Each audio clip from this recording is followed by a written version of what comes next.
Hello and welcome everybody to the GreenDeal-NET roundtable debate that's titled The Role and Effectiveness of Scientific Advisory Bodies in Advancing EU Climate Policy. GreenDeal-NET is a network of universities, research institutes, and also individual experts that are working across Europe and beyond to address key challenges in climate and sustainability governance. This roundtable is part of its ongoing series of such conversations that are called Key Issues in EU Climate and Sustainability Governance. My name is Matthias Duwe. I'm head of the climate team at Ecologic Institute. We are a think tank and research organization based in Berlin, working on environmental policy with a strong EU focus. And I'm myself an avid observer of everything going on in EU climate governance. And I have had the honor of being asked by the Green Deal Network to moderate and chair today's discussion. And before we get started, though, it's very important for context that you know in terms of GreenDeal-NET's other activities, that this conversation here is building up momentum towards a conference that's happening on the 19th of June that is titled Rethinking EU Climate and Sustainability Governance in an Age of Disruption. And the conference will explore a number of critical topics, such as democracy, competitiveness, and policy integration. So it'll put climate governance and sustainability governance in the current political context. Now, back to this specific conversation, of course, it wants to focus on scientific advisory bodies and how they can contribute to EU climate policy, both at the national level and in terms of formulating EU policy as such. They can, provide legitimacy. They can have an impact in terms of providing information to the policymaking progress. They can strengthen the delivery of the targets as well, and help, maybe also navigate through kind of the input that is data and science-based, what is currently in this area for sure, an increasingly politically polarized conversation. I'm very happy that to help us navigate this issue, we have a fantastic set of speakers gathered here. In no particular order, I'm already calling them out. We have Alina Averchenkova, who's a very much distinguished policy fellow on climate change at the Grantham Research Institute on Climate Change and the Environment at the London School of Economics. It's really great to have you, Alina. You've been doing a lot of the work in this space for an extended period of time. And we have Ben Rhodes, who is the head of the Secretariat for the International Climate Councils Network, ICCN, which is a grouping that brings together councils from different countries, from different levels of governance from across the world, in fact, and thus he can speak to the experience in different parts of the world in kind of the real world practice of these councils. Then we have François Dejean, who's head of the Secretariat of one specific body, which is the European Scientific Advisory Board on Climate Change. François, thank you so much for joining us. We will get to you for your insight into the practice of this relatively more recent body over the past 3 to 4 years. And then there is, last but absolutely not least, is the man who partially is helped bring this EU-level body into being, Michael Bloss, who is an MEP, member of the European Parliament from Germany, for the group of the Greens and the European Free Alliance, now in his second term, I believe. And in fact, in the first term, Michael was the rapporteur for the European Climate Law, which is the piece of legislation that founded and created the opening to have such a scientific advisory council also at the EU level. Thank you all so much for being here, and thanks to everybody who's watching and joining us for your interest. We are going to try and focus on what I would say are three kind of main themes here that are interwoven. The first one, which also we will start with at the top, is really providing some insights and examples of the role and added value of such scientific expert councils for policy making and target delivery. Then we also want to speak to the challenges that they encountered and what are success factors, for really empowering them and actually letting them fulfill their potential role. And then we want to talk about options for kind of support and improvement and enhancement through EU policy or in relation to EU policy and its implementation, possibly through strengthened cooperation and collaboration. So I want to ask you, Alina, to get us started because, as I already said in the introduction, from a research perspective, you've been following and analyzing, in some cases, in depth at the national level, such as in the UK for the Committee on Climate Change there, the way in which these bodies have been operating, the context that they operate in, the other dimensions of the respective national climate governance. And you have done this now in a variety of countries, also outside of the EU. And I was hoping that you could share some insights on, where you see specifically, the added value and the role of such advisory bodies in climate policy making. Thank you so much, Matthias. It's a great pleasure to be part of this discussion today with this amazing panel. I would like to start, in case there is someone who's joining us who is not familiar with what those bodies are, perhaps just a little bit of a description of what we are talking about. So the Independent Climate Advisory Bodies, the first one was established in the UK, the Climate Change Committee, but they are now emerging all around the world, in Europe, but also outside. And the idea is that you establish a body that is ideally independent from the government, composed of experts with high expertise relevant to the climate policy debates, so climate scientists, economists, more recently social policy and sectoral specialists.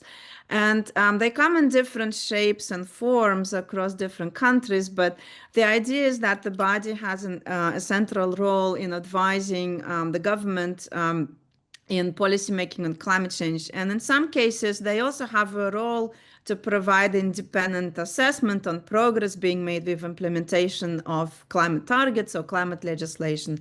For example, in the UK, the Climate Change Committee provides every year an independent assessment report on progress. And so if we look across the variety of climate change advisory bodies, they play three essential functions. They serve as knowledge brokers, so they provide impartial scientific knowledge, as Matthias alluded to in his opening remarks.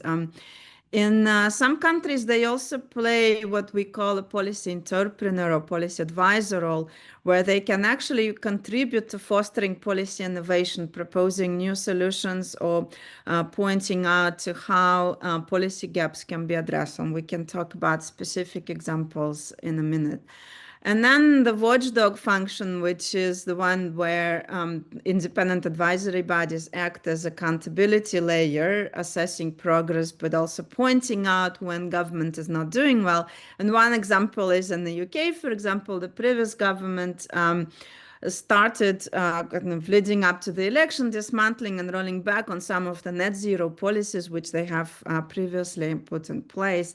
And the Committee on Climate Change in the UK has issued an analysis and also a statement calling on the government, pointing out that while they're rolling back policies, they haven't provided an alternative way for how they're going to fill the gap in emission reductions necessary to meet the net zero target to which UK has committed. So, so the question of, do these bodies actually have an impact? We have done several studies looking at the UK case, and we analyzed the parliamentary debates and also the government policy over the first 10 years of the UK's climate change law being in place up to 2018. And now we're updating that analysis to include the last several years up to 2025, where UK debate has gone for quite significant political shifts. But we've also looked at the cases of Ireland, Germany, and New Zealand, where we were assessing the impact of climate law. And as part of that, the independent expert advisory bodies came up as one of the most important features of climate laws. So we interviewed over 100 experts across the government, private sector, civil society in those 4 countries. And one central message was that creation or strengthening of expert advisory bodies has been seen as the major impact of climate laws introduced in those countries. And these bodies are seen as providing strong and authoritative voice, and importantly, depoliticizing information base for climate debate. I think in all of the 4 cases, the quality of the political debate was reported as being significantly improved because the information provided by the climate advisory bodies allowed for the debate to focus on what needs to be done rather than on whether to act. And that was seen as a very important benefit of independent advisory bodies. However, the impact of bodies is not the same across different countries and is very much influenced by the clarity of mandate and the scope of mandate, resourcing of the body and the technical capacity, but also, very importantly, the strength of statutory requirement for the government to respond to the advice. So in some countries, like in the UK and in Ireland and in New Zealand, the government actually is obliged under climate law to provide a response to the advice provided by the independent advisory body. They don't have to follow it, but if they don't follow it, they have to explain why. And in New Zealand, they have actually already been a lawsuit, a climate litigation case, where the government was seen as not having properly considered the advice, which led to prices in the internal emission trading scheme crashing. And so a lawsuit was brought against the ministry for not following a proper process and considering the advice of the climate body. Now, just a few highlights from a specific case of the United Kingdom in terms of how information produced by the Climate Change Committee actually is being used in the political debate. So, as I've mentioned, we analyzed all of the speeches in the UK Parliament which referred to climate change, and we looked at how the information provided by the Committee on Climate Change was used. One interesting finding is that the information is being used by all political parties. It's not just the Greens or Labour, it's across the spectrum. What is interesting is that over time, the use of information by Conservative Party, for example, which historically hasn't necessarily been the one that was seen as pushing for the most ambitious climate action in the UK, their use of information produced by Climate Change Committee has been growing.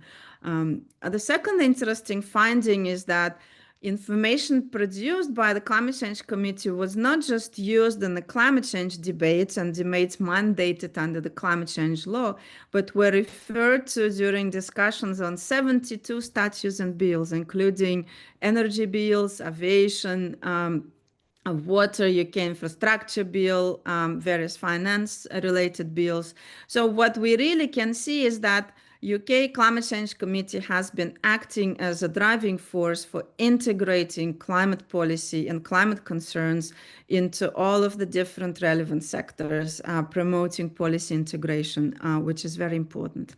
And finally, what is interesting, 2 further references to the information produced by the Climate Change Committee were in the context of either criticizing government policies or seeking accountability for implementation or policy amendment to increase ambition. So what we can see from that is that independent expert advisory bodies are a very important accountability mechanism, but they also enable more ambitious climate action.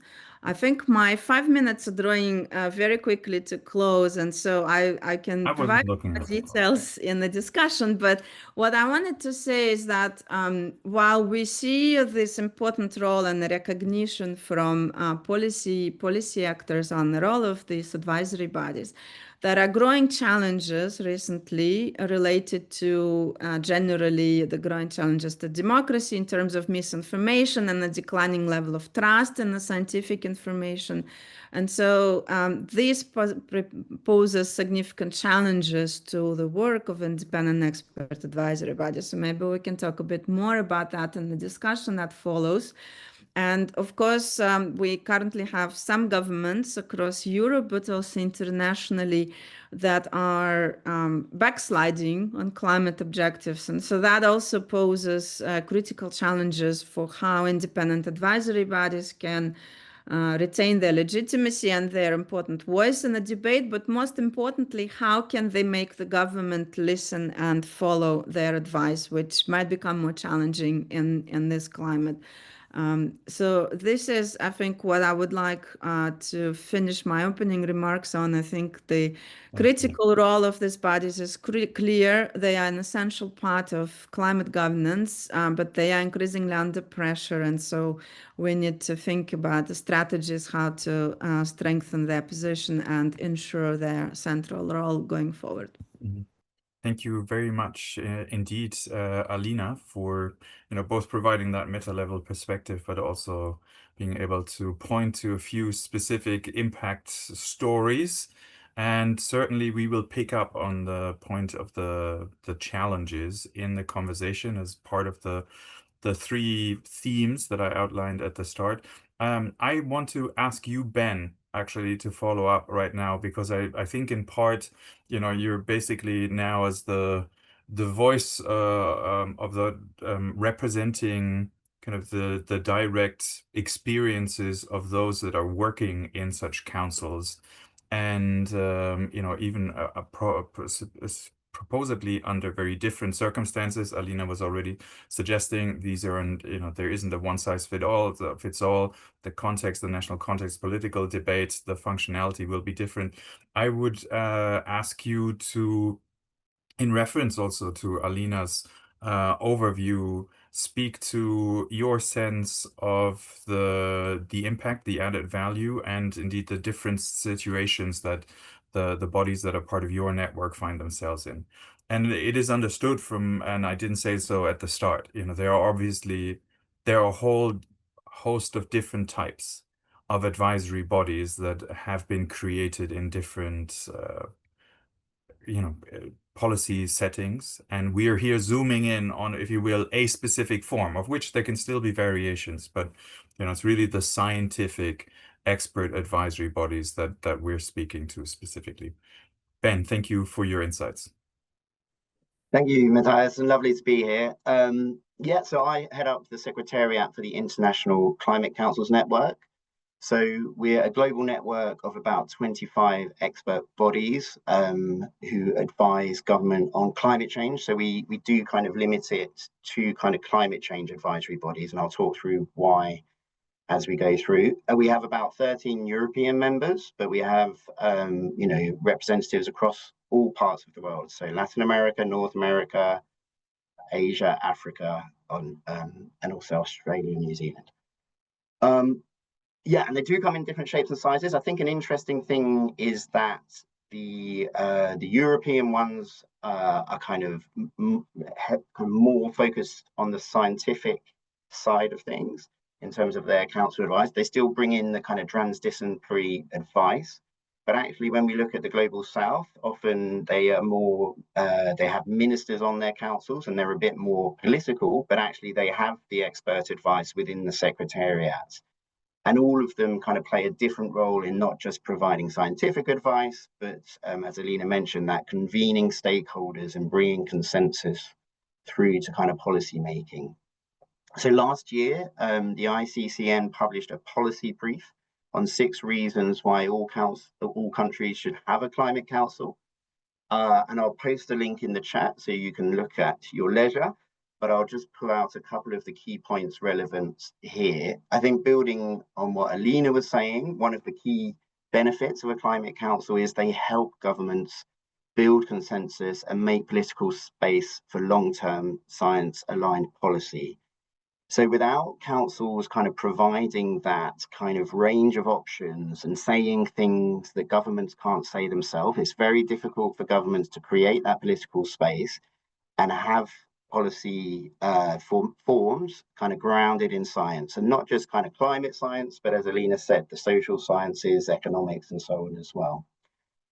There are case studies in our policy brief, including one from Finland on how the climate change panel played a central role in kind of supporting on a carbon neutrality target for 2035 and making that pass into law in 2022.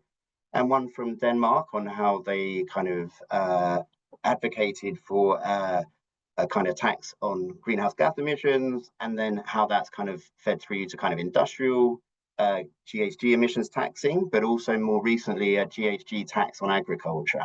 So some kind of really kind of tangible ways that the councils have helped create that political space. I think the other thing from our policy brief, which is really relevant, is the kind of the economic benefit of climate councils. So we've seen them provide investor certainty on long-term policy direction. And by that, I mean, because the councils sit out of the 4 to 5 year political cycles, when they provide advice on pathways, sectoral pathways, carbon budgets, and so on, what they're doing is sending kind of certainty to investors on the long-term direction of that country's low carbon pathway. And that really incentivizes investors and companies to invest in renewable energy, transport, all the sectors, the low carbon sectors needed to kind of hit net zero. So I think that is something we've seen, and there's a lot of analysis on the UK's sectoral pathways by business to make those investment decisions. So a small kind of administrative resource for a climate council and secretariat can lead to massive kind of long-term economic benefits. I think the other reason why we think it's important to have them specialized in climate change rather than broader advice is something actually we've looked at with the OECD on mission governance. So the OECD earlier this year published a research paper on mission governance for climate change. And again, I'll share the link in the chat afterwards, but their research included interviews with 15 national climate councils. And I should say this adds to the excellent research from Grantham and Ecology, which I'll also share. We have a kind of database of all the research papers on the benefits of councils. The reason I think OECD's is particularly relevant to this conversation is missions is about having clearly defined policy objectives, tackling something within a specified time frame. So net zero targets and NDCs largely meet this criteria, and actually you need a kind of focused effort to achieve these commitments. And within that focused effort, you need kind of the right governance, focused governance. So that means, as Alina says, the importance of climate framework laws, the clear mandates, but the anchoring in entities that have a clear mandate and influence and dedicated personnel. And the research kind of explains how climate councils often are that anchor, and actually they have a crucial role in delivering that net zero mission. But there's lots of other areas where they can support, whether that's orientation, so that's the stakeholder consultation, setting the pathways, the coordination, so that horizontal and vertical coordination with the subnational level and to the international as well. And one thing we've seen in more recently is a new shift for some kind of advisory bodies to also implement. So in Malta, the Malta Climate Action Authority has regulatory powers and is actually both an advisor and an implementer. So that's quite an interesting development we're seeing in this space.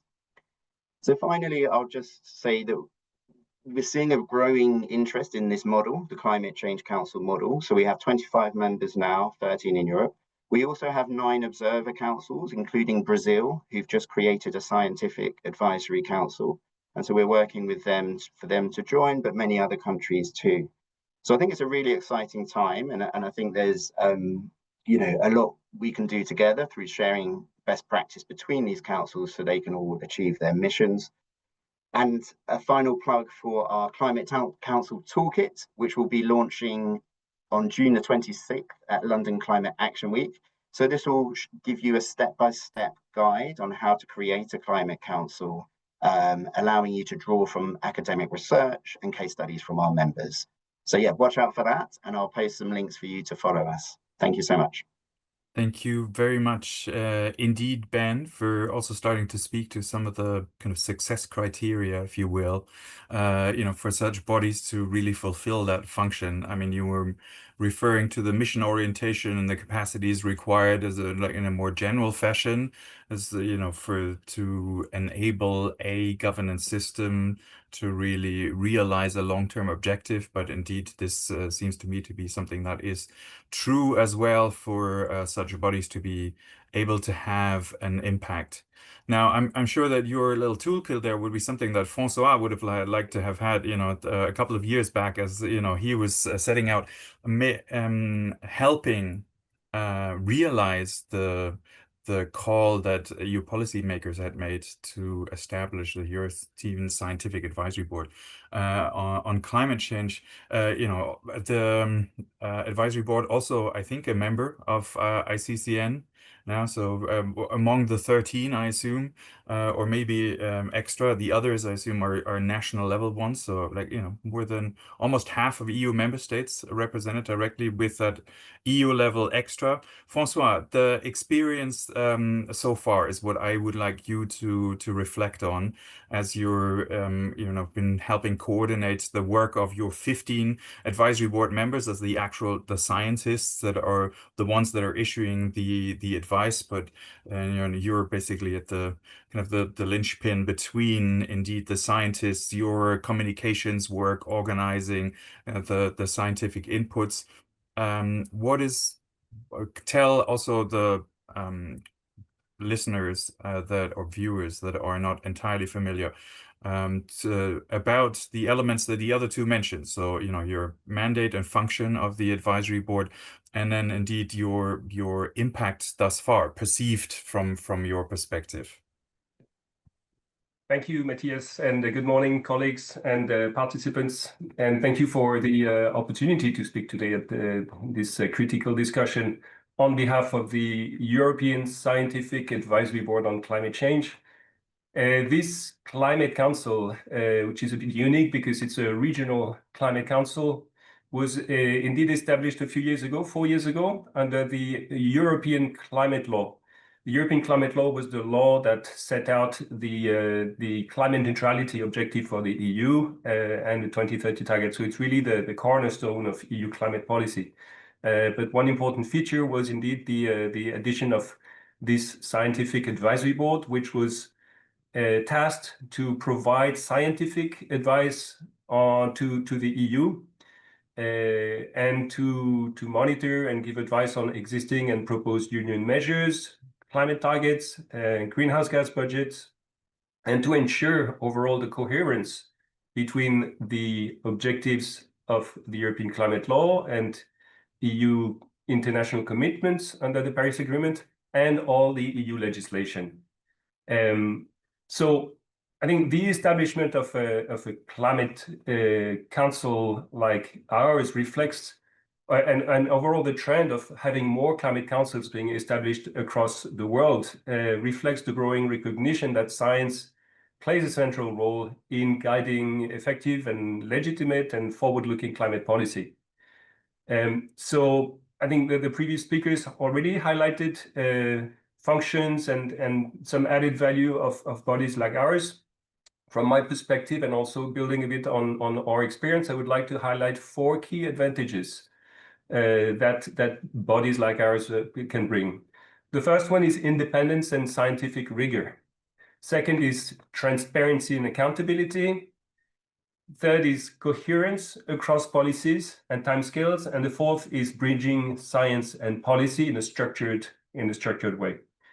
So and I'll try to cover this, but shortly. Then the first one on independence and scientific rigor.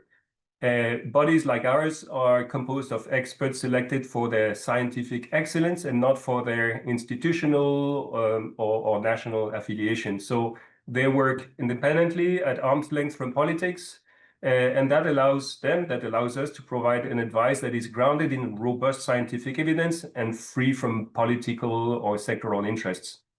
And this independence is really fundamental to build trust in the findings that we publish, that we communicate, and also even in the context of politically charged debates.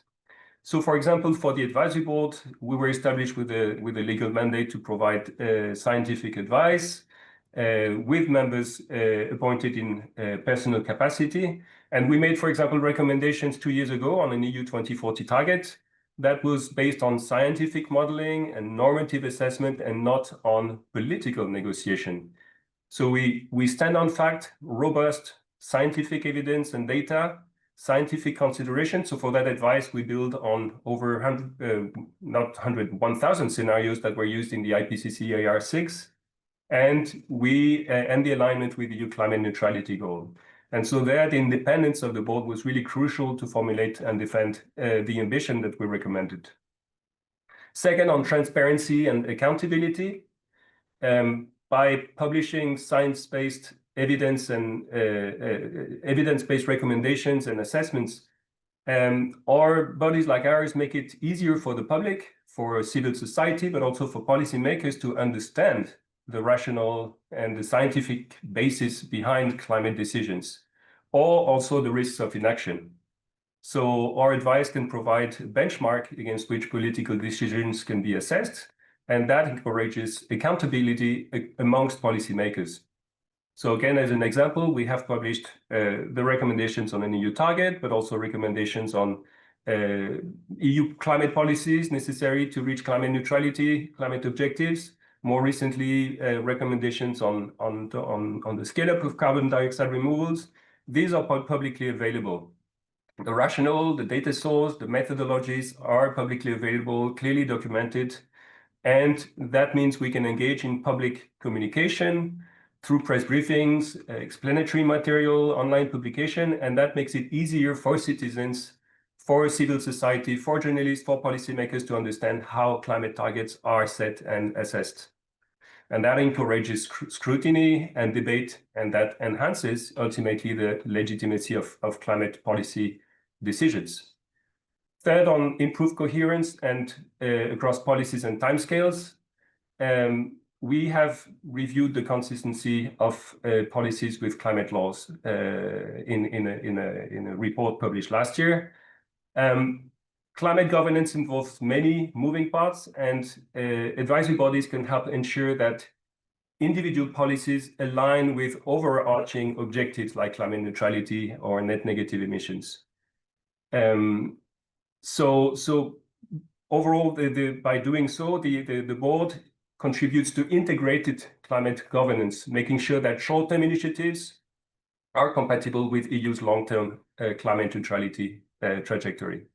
And just to conclude on bridging science and policy in a structured and institutionalized way, rather than relying on ad hoc expert input, climate bodies create a stable basis and a stable interface between the scientific community and the decision makers. So we operate under a formal mandate with defined roles, deadlines, expectations, and that ensures that science remains embedded in the policymaking process over time.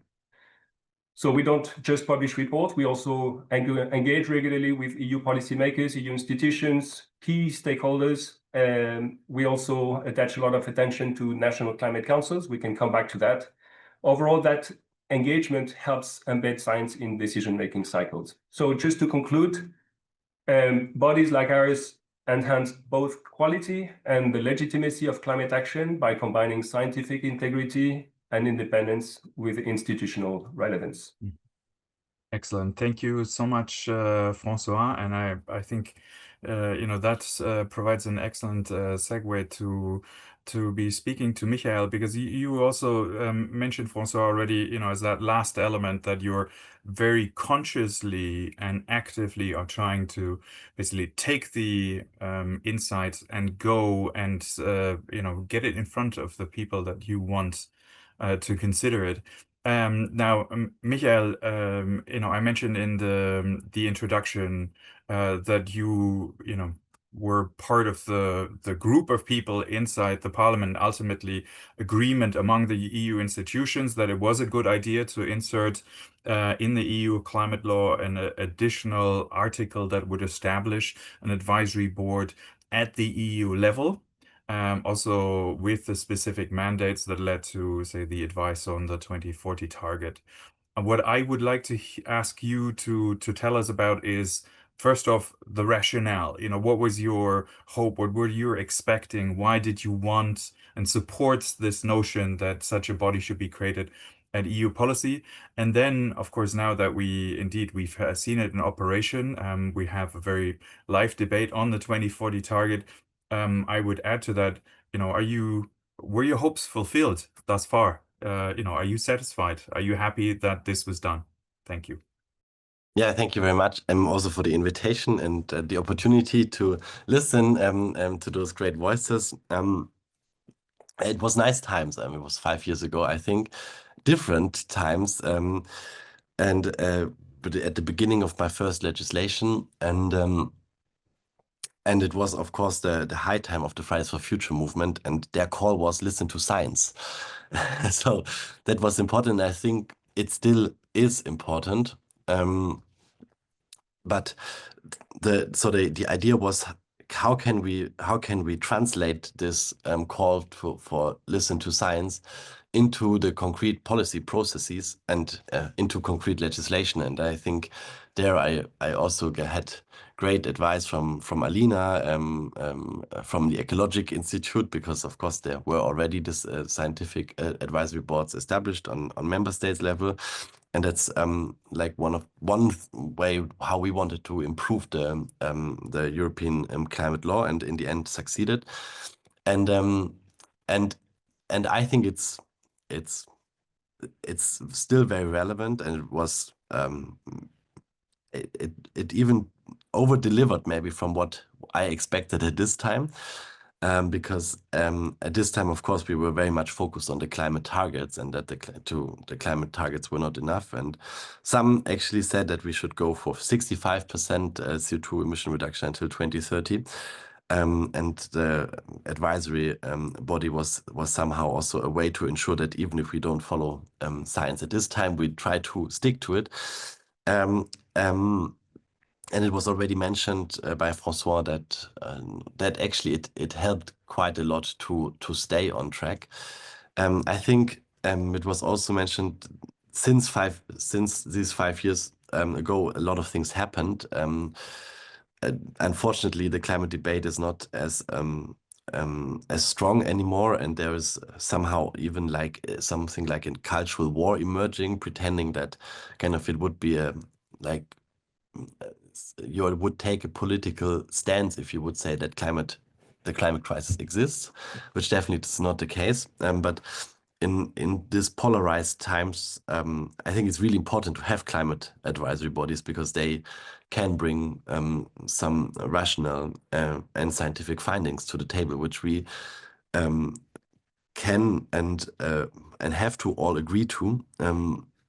So I think the advice on the 90% until 2040 was actually at least 90%, it was 90 to 95%. And in addition, also more international engagement, because according to our CO2 budgets, which they nicely calculated in different ways, there is not so much left for Europe. But I think that without this advice, we wouldn't be at the 90% today. So that was very important. And I think we will get to the 90%. But unfortunately, the debate currently is whether we deviate from the 90% to the lower part with some international credits, so Article 6 credits, which should normally be above the 90%, at least when we listen to the scientific advice. And still here, I think there's a lot of things to do. I mean, Article 6 credits are really, well, international credits have not been proven in history until now to be very effective or even credible. And I think it will be important to get also some more scientific scrutiny on what is actually working and what not, what could be criteria for such credits that do actually make a difference, and in which way if these credits are used in certain ways, how they can actually make a damage. And I think, yeah, we saw in history, for instance, that we had these clean development mechanisms that were imported to the European ETS, so the emission trading system, the CO2 pricing system, that then basically was,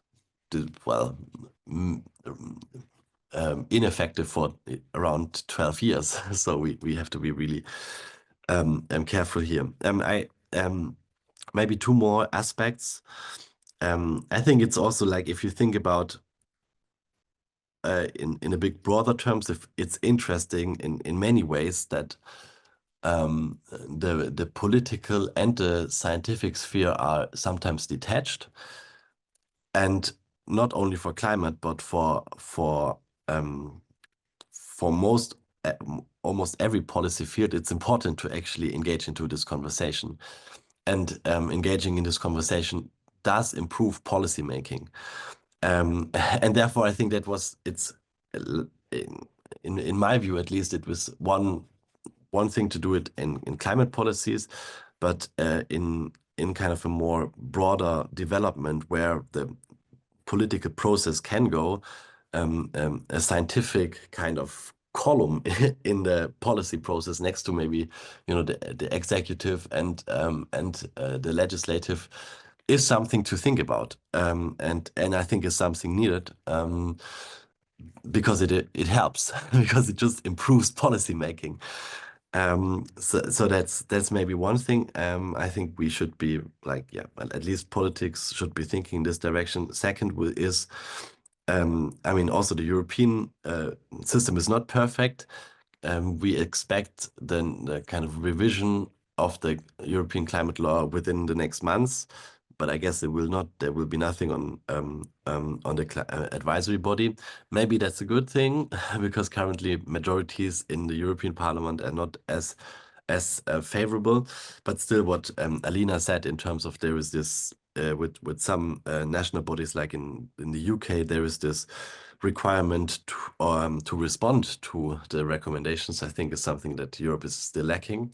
And last, I think in these times where scientific findings are challenged by some political actors, especially from the far right, it is really important that these climate bodies, they are, I mean, they're doing their reports, but I think they should also be, feel encouraged to go to the public and engage in interviews and explain what they are doing and explain how they come to their findings, explain to the public how the scientific system works altogether. I mean, how does science work? How do they come to their positions, and fight for this position, because it's an important position.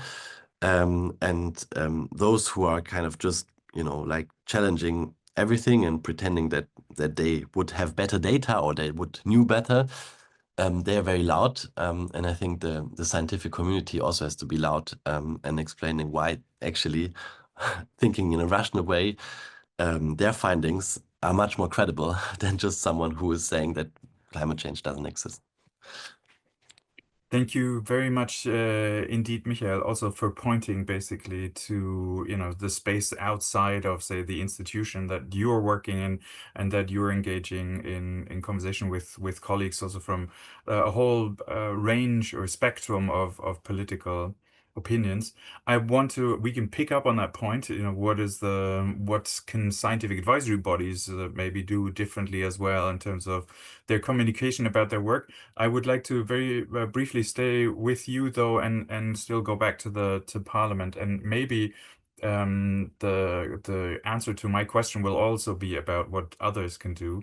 But I want to get your sense on whether you have this specific example of the 2040 target, and the number established by the advisory board is something that is basically wasn't able to avoid anymore politically. So having that as a statement, a specific clear number was something that couldn't be discussed away again. So that's a very clear example. I was wondering, are there other ways that we can, enhance the standing or the role of this advice? And I'll give an anecdotal example. I was watching the live stream for the latest presentation by the advisory board's advice to in fact the Environment Committee in the European Parliament. It was the chair, Ottmar Evenhofer, presenting the insights from the work on carbon dioxide removals. And as the camera was zooming out, there were rows of seats that were hardly populated. And so I just wanted to get your sense as to, is there an interest inside the Parliament in this kind of information? What is your sense, and how could we kind of enhance the standing, or enhance the visibility of the scientific column, basically the pillar that should help improve and inform policy making? I mean that, how do you say, like when we have our committee meetings, it's kind of common that not everyone is at the committee meeting, because we have different kinds of meeting taking place. We also have to negotiate laws and other like parliamentary documents. But I also think that I mean that it would be interesting to think about how to improve the engagement. And I don't know what kind of engagement is being done, but I think, for instance, it's important that that on the high level these findings are presented, maybe in a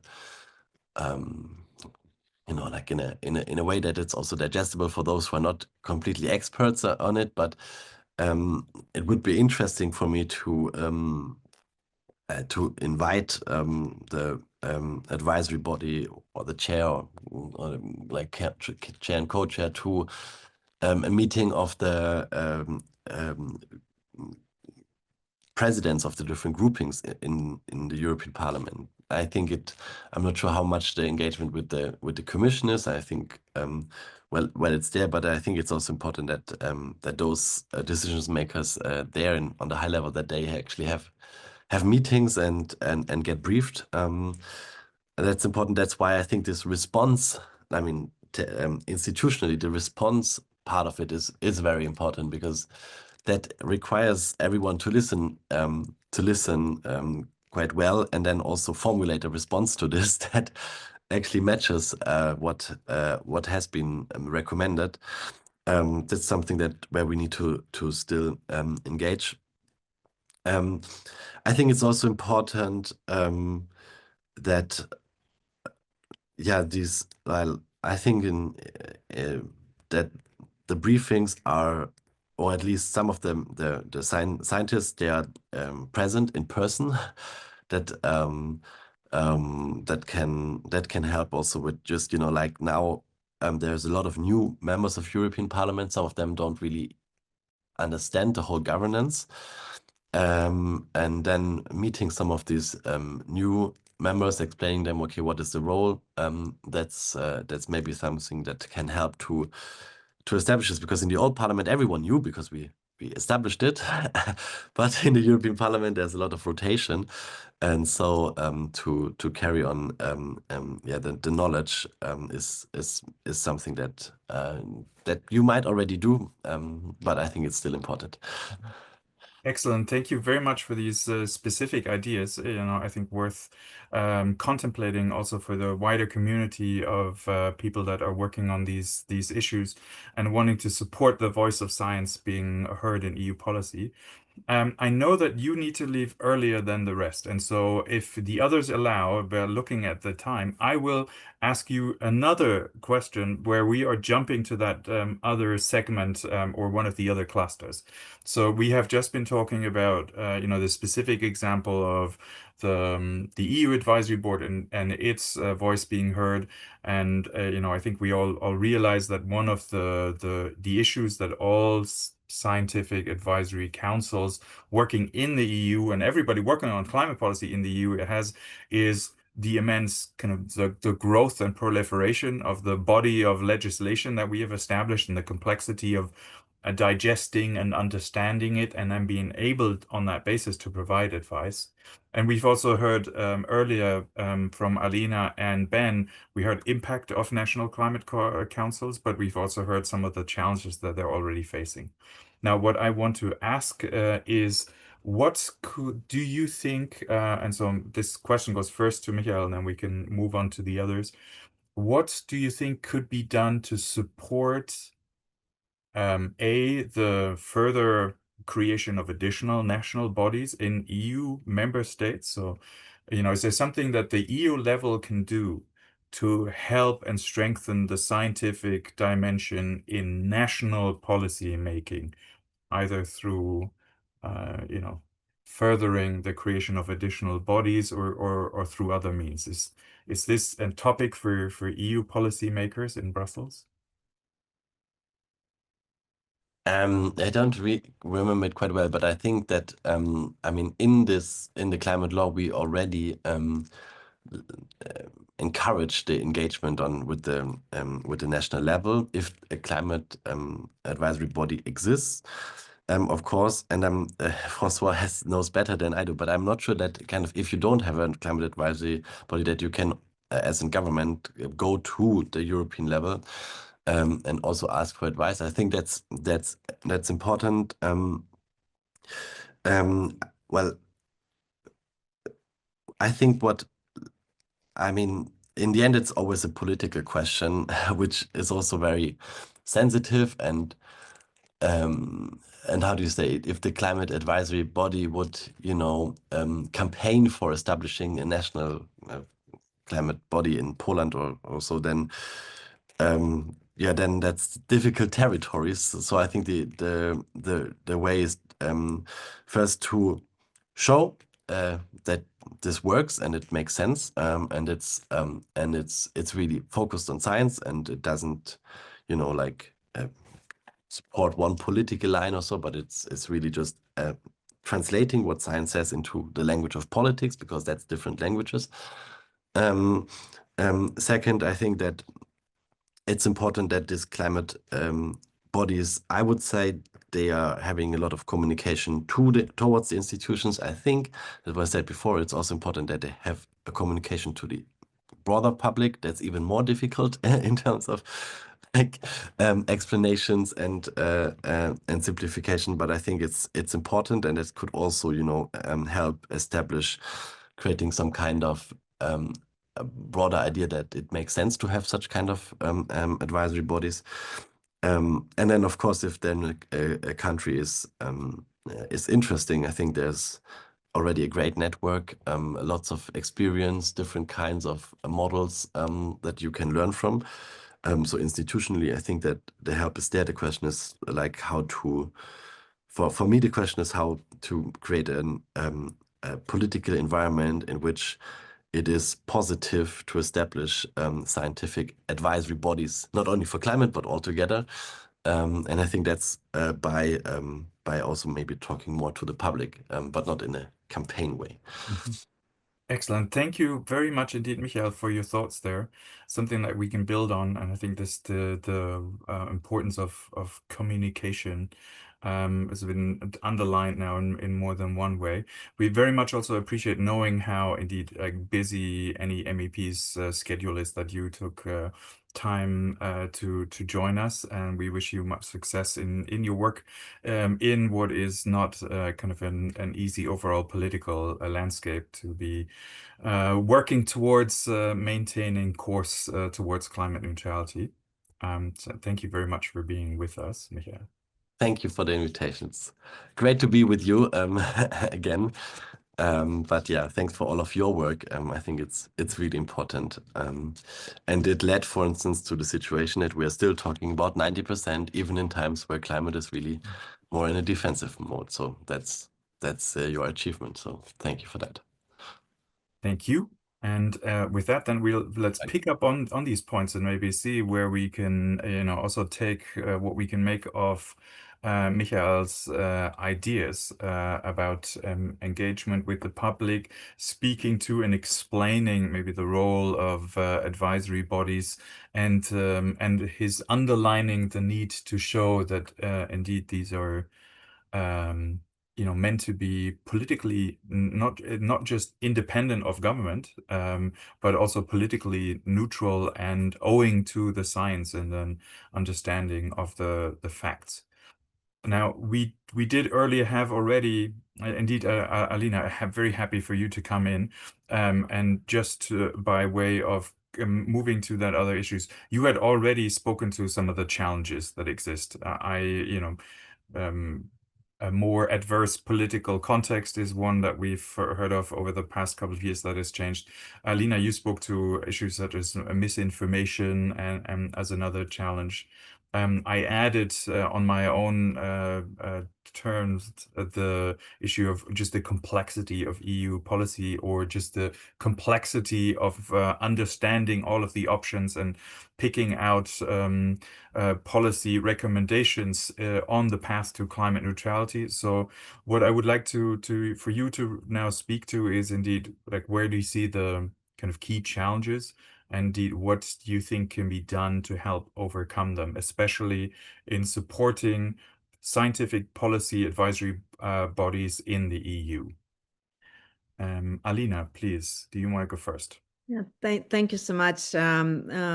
I think, some of the issues that Michael has just raised, I think that also came up. We have a research project, Retool, which looks at the relationship between different democratic institutions and climate action, and what needs to change in terms of strengthening the democratic institutions to be able to effectively address climate challenge, but also how climate action strengthen democratic governance. And as part of that, we are indeed looking at independent expert advisory bodies. And we had a roundtable earlier this year where several European national advisory bodies, the secretariats, but also European bodies and international, Ben was there as well. And we talked through these challenges and also how can independent advisory bodies tackle them. And a few things came up. And I think on this challenge of misinformation, but also overall trust and policy related information and science, what Michael was talking about. What was interesting to hear is that several national advisory bodies are already changing their practice in terms of engaging more with general public. And I think there was an interesting example from, I believe it was from Ireland, where every major report that the advisory body is issuing has to be now accompanied by very simple kind of layman summary of the key findings, which would be digestible for someone who doesn't have technical background on climate and can just easily relate to that. And several bodies are engaging with media more often. And there is an interesting example of what UK Climate Change Committee is doing, I think responding to this need for engaging with public, but also bringing citizens into decision-making. The Climate Change Committee started using deliberative public participation methods in their work, relying on tools like Citizens Assembly. So they've engaged with the UK National Citizens Assembly on climate, drew on their findings and recommendations in the advice on the carbon budget, but they're also running their own mini assemblies on different issues. And one other element, I think Ben alluded to it, but that relates to your question on kind of political complexity. What independent advisory bodies on climate can do is help governments, but also more broadly climate policy actors, to tackle difficult issues politically. And we have seen examples from our research in Ireland and New Zealand. The debate on agriculture has been very divisive. It hasn't progressed for decades. Yet independent advisory bodies in those countries have been able to open up the space. It's still not fully resolved, but at least, and there is an interesting quote from one of the business representatives we talked to. They basically said that climate advisory body is able, the National Climate Commission in New Zealand in that case, is able to talk about issues and propose potential policy solutions that would be basically suicidal for the government to do so. But by doing that, they actually advance climate debate and have actually helped make it more constructive and advanced progress in policymaking. And we recently had feedback from Denmark as well, where the National Climate Advisory Body has been instrumental in advancing policymaking on agriculture. So these are, I think, some of the examples of how expert advisory bodies could really help us in these challenging times that Michael was talking about. Thank you very much indeed, Alina. I admit that this notion of a bit of a bad cop, good cop routine in in the policy discourse hadn't even occurred to me before, and that's a very interesting additional insight. Ben, I want to ask you, you know, and as I said again, looking at the EU situation specifically, where you know we already had the numbers, you know, sort of what is it, 12 national councils that are part of your network from the EU level. If I look at the list that I have of these, you know, we do have, you know, starting in the West, you know, we do have one in Portugal and Spain, we have one in France, we have them in the Benelux countries. We have, you know, in Germany, in the Scandinavian countries. We have one in Greece. If I'm looking further east, I see Lithuania, and then I see under consideration in, you know, places like Bulgaria, Croatia, Hungary, Slovakia, but in the Eastern European member states in the EU, so there seem to be quite obviously very fewer such bodies established. So, you know, what's your experience in what you hear from your members? You know, what are their key challenges that they're facing, and what do you see as an option to further support the establishment in places that don't have them yet? And could, you know, an exchange via a network help? I mean, I would say, yeah, as a head of a network secretariat, I would say, yes, networks can absolutely help. And that is something we'll be really prioritizing. And I think our toolkit, another plug, will be launching in 26th of June. And we really hope that that will provide a lot of exposure to the different shapes and sizes of our members, and provide some ideas for other countries on, you know, taking those first steps. So, you know, making the case why now, making the kind of thinking through your alliances and how you kind of work across academia and government officials and parliamentarians to kind of build that case for a climate council. I already think the research is really strong on the value. So there is already, I think, the value they made to policymaking. We've heard, you know, how the EU councils have done that directly on the kind of 2040 target for the EU. So there's already a lot there. I think on Eastern Europe, I think one thing to be aware is Ukraine have joined our network in 2024. So they have a green transition office.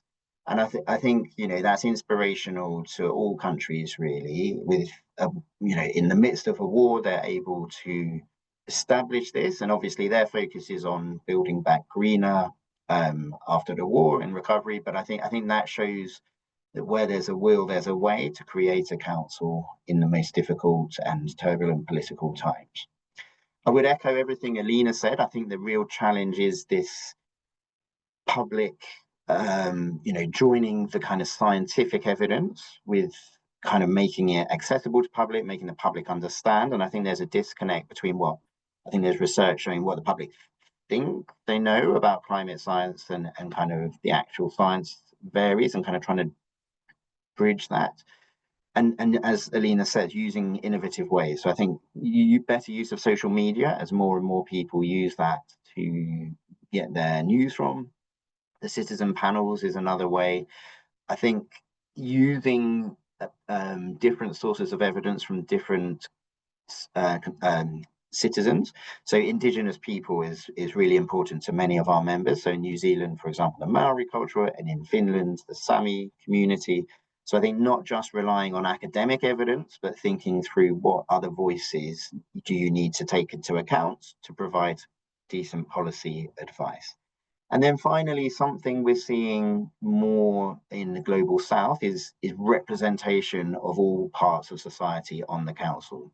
So this might not always be right for European councils, but for example, in South Africa, they have business representatives, they have trade unions, they have youth groups, and actually their focus is on the stakeholder consensus as much as the kind of the scientific evidence. So I think that's something interesting to think about as you develop a council. Mm-hmm.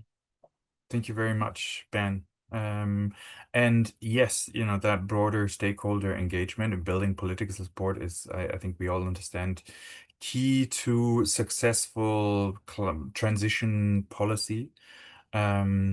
but indeed, I think there is evidence, certainly from the research in Europe, that these are functions that can also be well split and be differentiated, and that you can have, of course, also scientists joining broader stakeholder platforms, but the function of such bodies, I would say, is, in terms of what we were talking about now, would be somewhat different, and the perception of them different from kind of the more scientific, fact-based, data-driven dimension. And so I think it may be that, both of these voices, a broader based political support for a certain way of going forward, as well as a voice speaking from, facts and reason, could be valuable inputs to policy discourse. François, you already alluded earlier in your input to the fact that you have been exchanging with national councils in Europe. You're a member of ICCN as a platform for exchanging with others too. What is your sense? Is there something, what are your reflections on the position of these councils, and what could be done to further help or enhance cooperation, or set up new ones in places where they don't exist?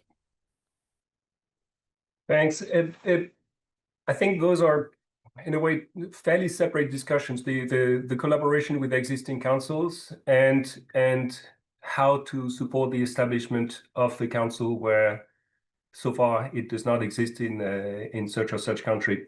And if I start from the latter, a lot already has been said.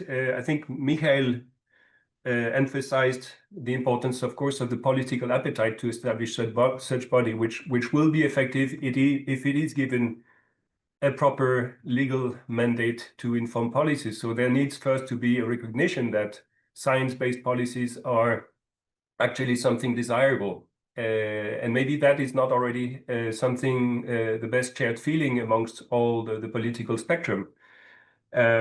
So it's maybe, if I want to insist on one particular element that can advocate for the establishment of climate councils, is really to show that scientists and scientific councils are not disconnected from political realities. Michael also underlined the importance of this dialogue between the scientists and the policymakers, and I think this is indeed crucial. It is crucial because it helps scientists understand what policymakers need, and it helps policymakers get to understand a bit better what scientists have to say. But there is this bridging science to policy that is really critical to reinforce. And often scientists, it's fair to say, might be perceived by as speaking from their ivory tower and a bit disconnected from realities. And if that perception of scientists being too much out of realities, if that feeling persists, then it's not going to be encouraging to establish such scientific advisory body. So it's a duty for all existing councils and scientists to show that they are able to have that dialogue. And that is not going to diminish the importance of their advice. Speaking to policy makers is not compromising, but it is showing that you are listening to what type of advice is needed. Not the substance, but for example, the form, the shape. You need to be able to provide your recommendations in a clear, short, concise, but actionable way. Really, this actionable element is really critical. And I think by trying to demonstrate that added value, maybe it can be more appealing to some policymakers who might be initially reluctant to have such body established in their country. So really showing the added value, and that it's not a threat to policymakers, but something that can help them. When it comes to the dialogue with existing climate councils, it is indeed, I think, critical that this dialogue exists between the EU level and the national level. There's a value in stronger cooperation or coordination. When you work at the European level, maybe all the national levels might tend to look a bit similar. It's just EU policies are here and now they need to be implemented at the national level. but having that dialogue with national councils helps us understand the differences, how national contexts differ, and how they can be tailor-made, or scientific recommendations can be better tailor-made to be better listened by policymakers. And it's a two-way dialogue. So I think having that discussion between the national councils and the EU Council, the EU-level council, helps bringing the EU dimension, which often appears as something a bit nebulous and unclear. Also, Michael mentioned that it's a bit of a black box sometimes, and there's a certain level of ignorance, or at least lack of realization that a lot of the national discussions are actually heavily shaped by EU policies. So having that dialogue helps bringing the EU discourse and the EU discussions at the national level in the national debate. And also, I already mentioned the benefit for the advisory board at the EU level to be better informed about national circumstances and national considerations in relation to climate policies brought at the EU level. Thank you very much, François, also for indeed separating these questions, which I threw together into a bit of a mix here. I think the value for the councils to be communicating with each other and being in dialogue and in exchange indeed seems there's a strong case here, as seeing also as they may be facing quite similar problems. And communication as also a means of addressing because as a means of creating outreach and understanding. I think for the first part of your answer is the thing that I would like to take now for remaining time to go to some of the questions that we've received. And there is, I'm looking at Q&A, we have 4, and there is 1 that's gotten additional thumbs up, which puts it at the top, and it is by our dear colleague and also all kinds of governance scholar, Sebastian Obertier, and he would like to hear more about ideas for how exactly scientific advisory councils could contribute to countering the polarization that we're seeing on climate change and climate policy, which may be tricky considering that they are themselves, naturally, being perceived certainly by those that question the validity of the underlying information to be like very much in one corner of that debate.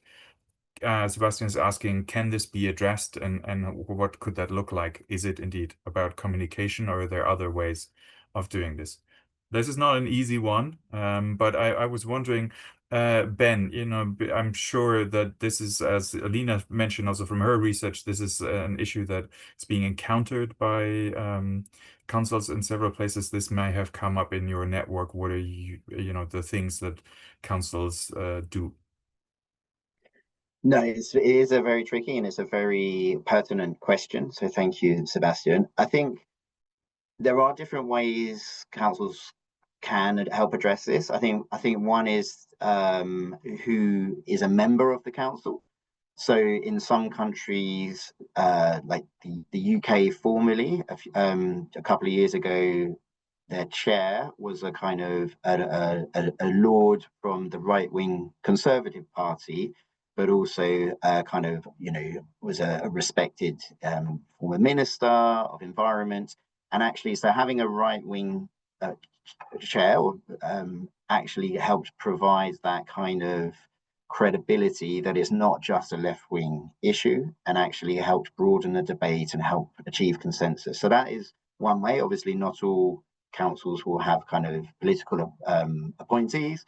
That's one way. I think the other way, as we mentioned, I think the social media is going to become increasingly important, and being able to describe your points very clearly and succinctly. And I think the real issue is people feel like climate policies are impinging on their freedoms and on their kind of ways of life.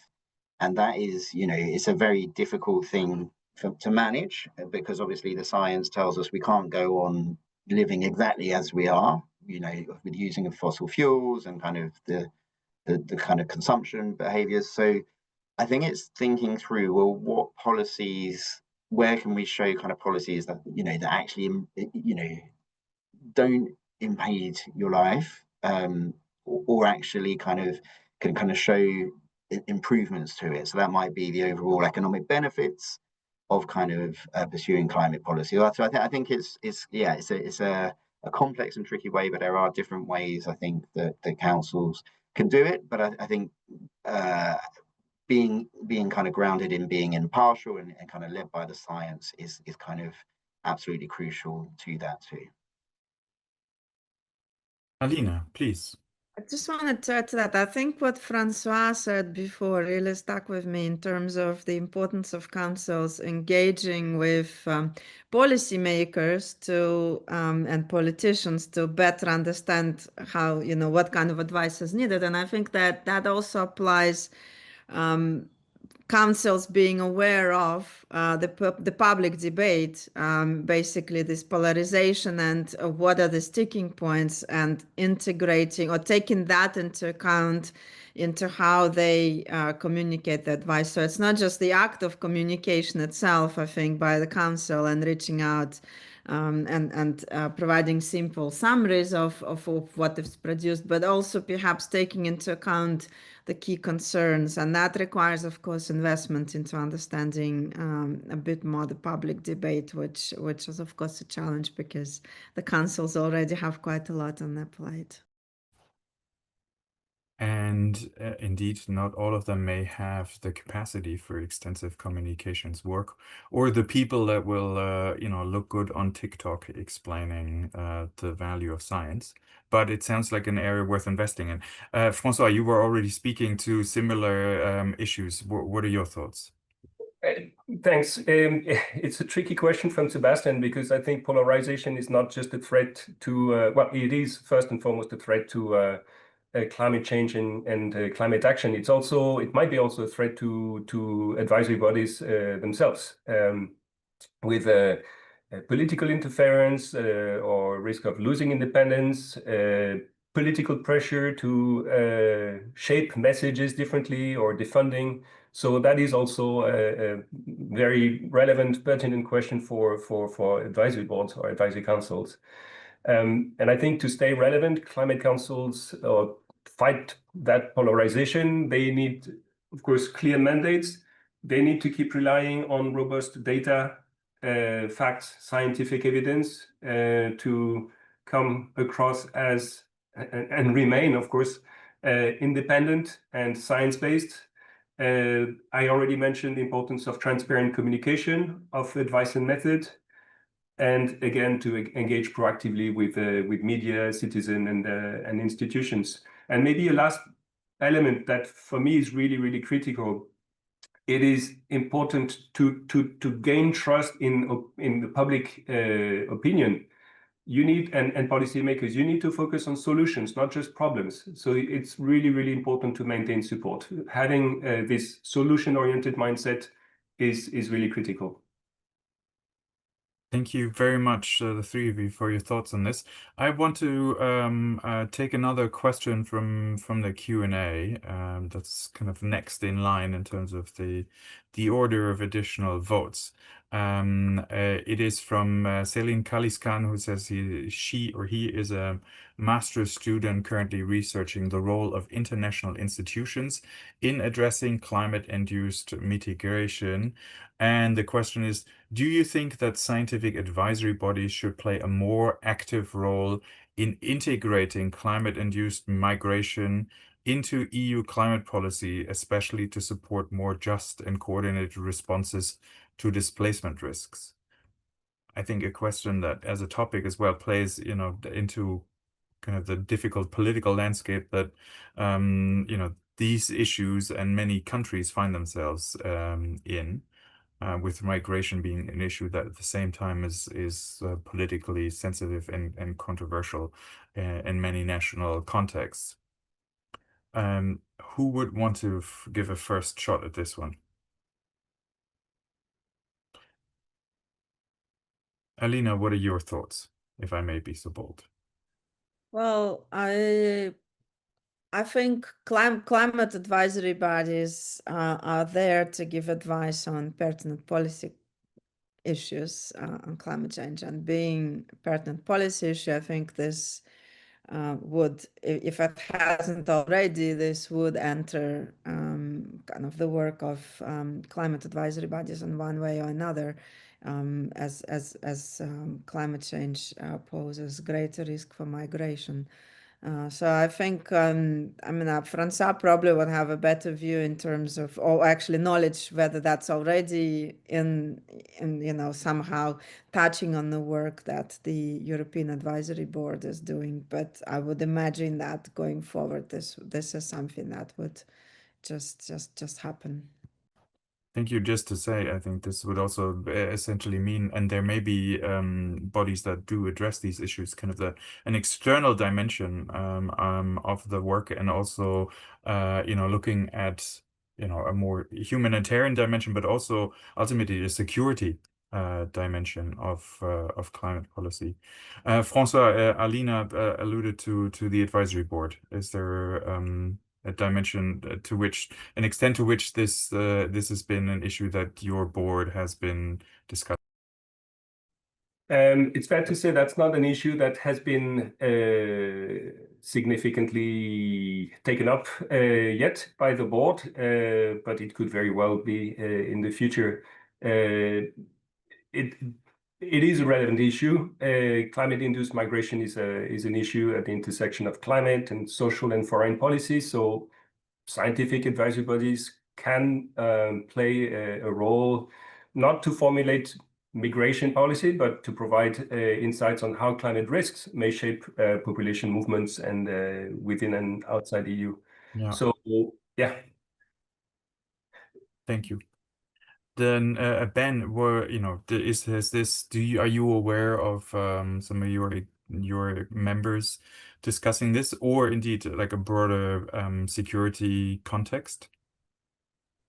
So I've kind of checked on our members portal, and there's no kind of specific migration studies, but I do know that it is a growing area of interest, and I think it's one we'll take away and test with the network, where we can do some knowledge sharing on it further.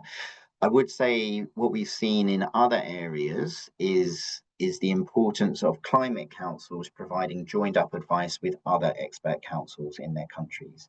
So I think in Ireland, when they kind of advised on kind of tax and trading schemes, they worked with the kind of official fiscal advisor in Ireland to provide kind of joined up advice.